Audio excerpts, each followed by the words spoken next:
क्या कर्मों का फल भगवान को भी भोगना पड़ता है? सुनो ये रहस्य। नमस्ते दोस्तों। कर्म का चक्र बड़ा अनोखा है।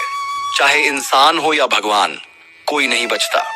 कहते हैं ना, जैसी करनी वैसी भरनी। त्रेता युग में श्री राम ने बाली को छिपकर तीर मारा था। ठीक उसी प्रकार उनके पिछले वो कर्म द्वापर में लौटा। उसी प्रकार जरा ने भी छिपकर तीर श्री कृष्ण को जरा ने अपने तीर से भेदा। उधर श्री कृष्ण ने कुरुक्षेत्र में पांडवों के हाथों कौरवों का विनाश करवाया, तो गांधारी के शाप ने उनके यदुवंश को ठीक उसी प्रकार आपस में लड़ भिड़ कर नष्ट कर दिया। आपस में लड़कर उनका कुल खत्म हो गया। सोचो, जब भगवान को ही कर्मों का फल मिला तो हमारा क्या होगा? आज कलयुग में अधर्म, अत्याचार और दूसरों के प्रति बुरी सोच का बोलबाला है। जो पाप करते हैं उनका अंत कैसे अच्छा हो सकता है? इसलिए कहते हैं कि इसी जन्म के कर्म अब इसी जन्म में मिलते हैं। इस धरती पर भोग कर जाना पड़ता है। और जिस प्रकार श्री कृष्ण को मानव अवतार अब नहीं लेना था, इसलिए उसी अवतार में भोग कर जाना पड़ा था। उनके वंशज उनके आंख के सामने खत्म हो गए थे। ठीक उसी प्रकार अगर आपका अगला जन्म मानव का ना हुआ तो इस जन्म के कर्मों को इसी जन्म में हिसाब तो चुकाना ही पड़ेगा। इससे कोई नहीं बचता, न इंसान न देवता। मन भर आता है ना?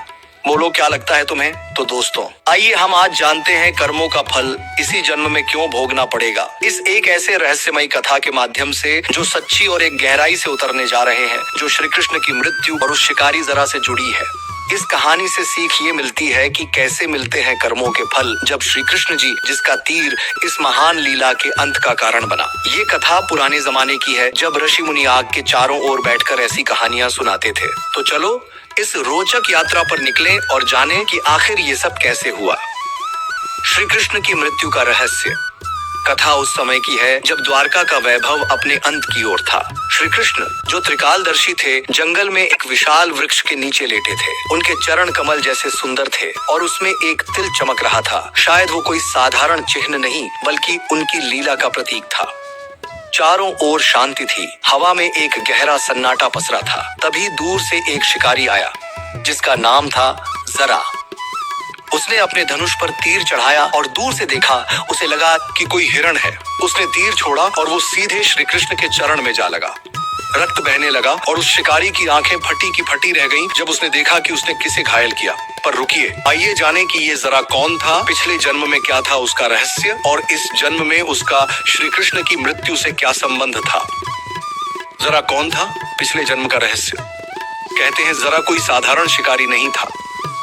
उसका पिछले जन्म से एक गहरा नाता था श्री कृष्ण के साथ। पुराणों में लिखा है कि जरा पिछले जन्म में बाली था, वही बाली जो रामायण में सुग्रीव का भाई था। बाली एक शक्तिशाली वानर राजा था, जिसे वरदान मिला था कि जो भी उसके सामने लड़ेगा उसकी आधी शक्ति बाली को मिल जाएगी। पर उसकी मृत्यु भी कम रहस्यमयी नहीं थी। भगवान राम ने उसे एक तीर से मार दिया था, वो भी छिपकर, क्योंकि बाली को हराना असंभव था। जब बाली मर रहा था तो उसने राम से पूछा, हे राम, आपने मुझे छिपकर क्यों मारा? क्या यह धर्म था? राम ने जवाब दिया, तुमने सुग्रीव की पत्नी का अपहरण किया, अधर्म किया, इसलिए ये तुम्हारा दंड था। पर बाली की आत्मा को शांति नहीं मिली। कहते हैं उसने मन ही मन एक संकल्प लिया कि वो अगले जन्म में इसका हिसाब चुकता करेगा। और यहीं से जरा की कहानी शुरू होती है। क्या ये संयोग था कि जिस राम ने बाली को तीर से मारा, उसी राम के अवतार श्री कृष्ण को जरा ने तीर से घायल किया?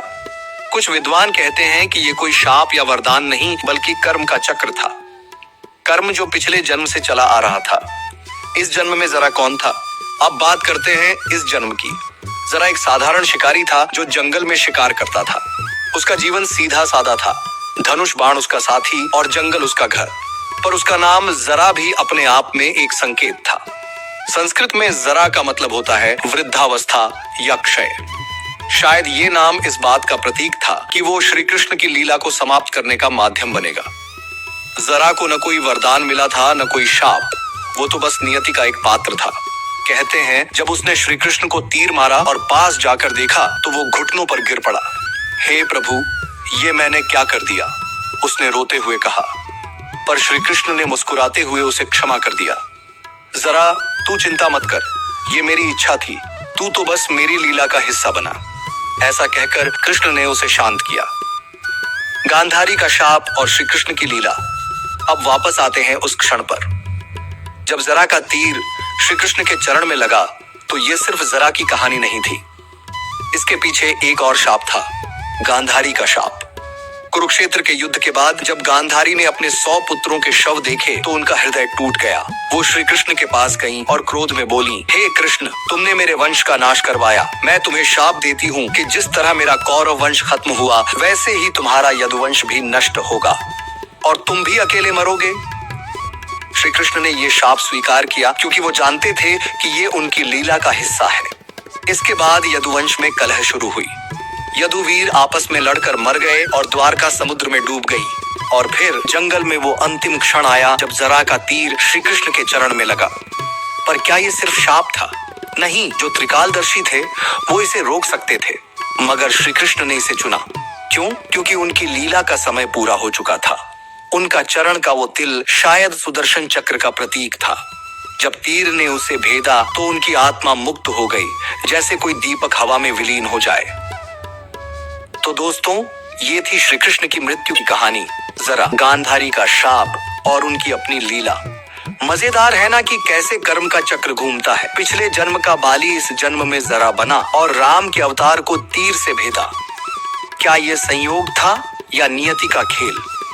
कहते हैं जब श्री कृष्ण ने देह त्यागी तो जरा भी वहीं बैठा रोता रहा और उनकी आत्मा को शांति मिली क्योंकि कृष्ण ने उसे क्षमा कर दिया था।